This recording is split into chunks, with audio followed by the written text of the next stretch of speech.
Bonjour tout le monde. Je vais vous présenter un papier qui était récemment publié en Ecological Economics, le Slow Money dans l'âge du capitalisme fiduciaire. C'était coécrit avec Priyanka Jaishankar et Mark Rasmussen de Iowa aux États-Unis. Mes remerciements à la Banque populaire et au Conseil régional de Bourgogne pour le cofinancement de cette étude. Le Ecological Economics, c'est une revue de rigueur, de pertinence. Comme le titre suggère, c'est un papier qui contextualise l'évolution de l'investissement social dans ce temps de capitalisme fiduciaire que je vais vous expliquer. Dans toutes les entreprises, de le temps de Milton Friedman, la seule responsabilité, c'était de faire le bénéfice. Ils ne pouvaient pas distribuer le bénéfice pour leur cause, parce que le bénéfice n'appartenait pas à eux. Donc, c'était la responsabilité fiduciaire du manager. Or, petit à petit, ces actionnaires sont devenus les fonds de pension, des fonds d'investissement social, des fonds souverains, les fonds communs de placement, des petits épargnants. Et ces fonds, aujourd'hui, sont les fonds communs de placement. Ces fonds détiennent 50% des plus grandes entreprises, des 1000 plus grandes entreprises dans le monde. Ce qui fait qu'ils ont un but un peu long terme, parce que ce n'est pas facile de sortir d'une entreprise si on a 50% de capital. Ils ont une triple motivation. Ils ont une motivation pour aider les gens, ils ont aussi une motivation environnementale. Et bien sûr, ils veulent faire le bénéfice. En même temps, il y a eu un effet percolateur en bas qui fait qu'il y a des financements des entreprises sociales au bas de la pyramide, surtout les institutions de microfinance qui sont aussi financées par d'autres fonds. Et vraiment en bas, il y a des AMAP et le mouvement de nourriture locale. Les fonds fiduciaires de ce type sont obligés de penser à long terme. Les ISR, investissements socialement responsables, qui étaient auparavant un mouvement marginal, est maintenant devenu mainstream. Notre question, c'est ces petits fonds d'investissement d'impact, est-ce qu'ils vont aller dans le même sens, c'est-à-dire au lieu d'être marginal, est-ce qu'ils vont aussi devenir une classe d'actifs spéciale pour la micro-entreprise? Qu'est-ce que c'est le slow money?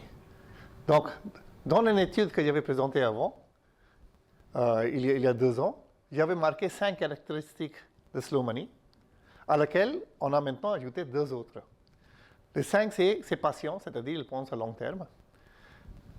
Il voit de la désintermédiation financière, peut-être à la réintermédiation.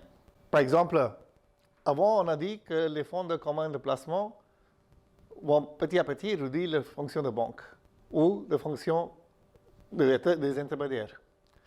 Mais plus en plus, on voit qu'il y a des intermédiaires spécialisés spécifiquement pour une cause ou une autre cause. Donc, il y a un nouvel type de spécialisation des personnes qui sont au milieu. Est-ce que c'est agriculture ou artisanal ou aussi des autres causes? Est-ce que c'est local ou est-ce que c'est global? La taille, c'est petit ou est-ce que c'est très large? Est-ce qu'ils fournissent leur capital social, c'est-à-dire les réseaux à leurs clients? Et enfin, est-ce qu'ils renforcent la capacité de travail, de capacité technique, de formation humaine? Et donc ça, c'est ces 7 caractéristiques qu'on va tester pour voir où sont les investisseurs qu'on trouve dans le slow money. Nos questions de recherche principales sont donc, comment le slow money respecte-t-il les principes du capitalisme fiduciaire? Et les sous-questions, comment les investisseurs slow money ont-ils augmenté les responsabilités fiduciaires? Et comment le slow money a-t-il évolué vers une industrie dans le contexte du capitalisme fiduciaire? Notre méthodologie de recherche était très simple. C'était une recherche secondaire et une recherche primaire. L'échantillon était sélectionné du site web de slowmoney.org. On a envoyé un email à tous les fonds pour participer à notre étude. Ensuite, on a contacté ceux qui ont accepté de participer. Pour ceci, on a fait une étude secondaire sur leur site web. Ensuite, on a fait des entretiens qualitatifs avec quelques responsables. Et enfin, une fois qu'on a commencé à mettre toutes les informations ensemble, on a vu qu'on a certaines informations pour un, pas pour l'autre. Et les informations manquantes, on a obtenu par des emails écrits Donc, on a vu qu'il y avait deux types de fonds dits d'impact dans l'échantillon qu'on étudiait. Il y avait certains qui étaient à but lucratif. Ils étaient financés par les investisseurs. Ils investissaient souvent dans les agricoles seulement. Donc, c'était les Agricultural Investment Funds. Une fois qu'ils investissaient là, en complémentarité, les banques les finançaient aussi. Ça, c'est un type.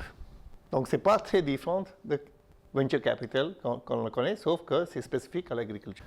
L'autre type, c'était les Community Development Financial Institutions ou Community Development Corporations, c'est-à-dire le développement de localités, de départements ou de régions. C'était des buts non lucratifs. Ils étaient financés soit par l'État, soit par les donateurs, soit par les investisseurs qui cherchaient les retours assez modestes. Et eux, ils finançaient les commerces locaux de proximité ou des fois les fermes aussi. Donc il y avait deux types de cibles. Ensuite, la partie détaillée de ce qu'on avait trouvé, je vais vous laisser lire le papier. Mais en résumé, les premiers deux étaient les for-profit, à but lucratif, et les trois autres, c'était à but non lucratif. Donc c'était les CDFI. C'est marqué ici, CDFI, CDFI, CDFI. LLC, c'est Limited Liability Company, et B Corp. B Corp, c'est une entreprise qui peut faire un bénéfice, mais comme il est inscrit dans un État qui permet un B Corp, il peut, au lieu de faire distribuer le dividende, il peut aussi donner pour des causes. Ce qui est interdit aux grandes entreprises sinon, parce qu'il prend l'argent des actionnaires, qui n'est pas correct. Tandis que dans le B Corp, maintenant, il y a un mouvement qui dit non, les entreprises ont une responsabilité locale, ils doivent pouvoir le donner. Donc, ils ont créé un régime spécial.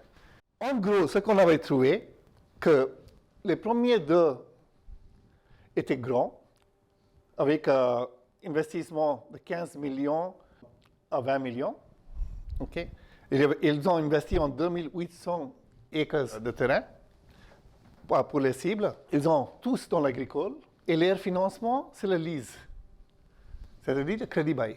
Donc, ils achètent leur terre, ils donnent un crédit bail pour 7-8 ans, et ensuite, la personne a le droit de l'acheter à un tarif assez raisonnable. Tandis que ces trois, comme on voit, ils sont beaucoup plus petits que les premiers. Ils investissent des montants aussi plus petits, mais ils n'achètent pas le terrain. En fait, l'agriculture a besoin de beaucoup de terrain, surtout aux États-Unis, où ils font un agricole extensif. Et donc, ils donnent premièrement la dette, mais des fois le capital propre, parce qu'ils disent ce que l'entreprise a besoin, on étudie par cas et donner un financement approprié. Quelle est la différence alors entre les grands fonds qu'on connaît, fiduciary capital funds comme les fonds de pension et les fonds souverains, et ces fonds d'impact? Et on a trouvé qu'en patience, eux, ils sont long terme, mais ils demandent des retours commerciaux, tandis que ceux-ci, ce que nous avons étudié sont long terme, mais ils demandent des retours raisonnables. Intermédiation, oui, ils font pareil.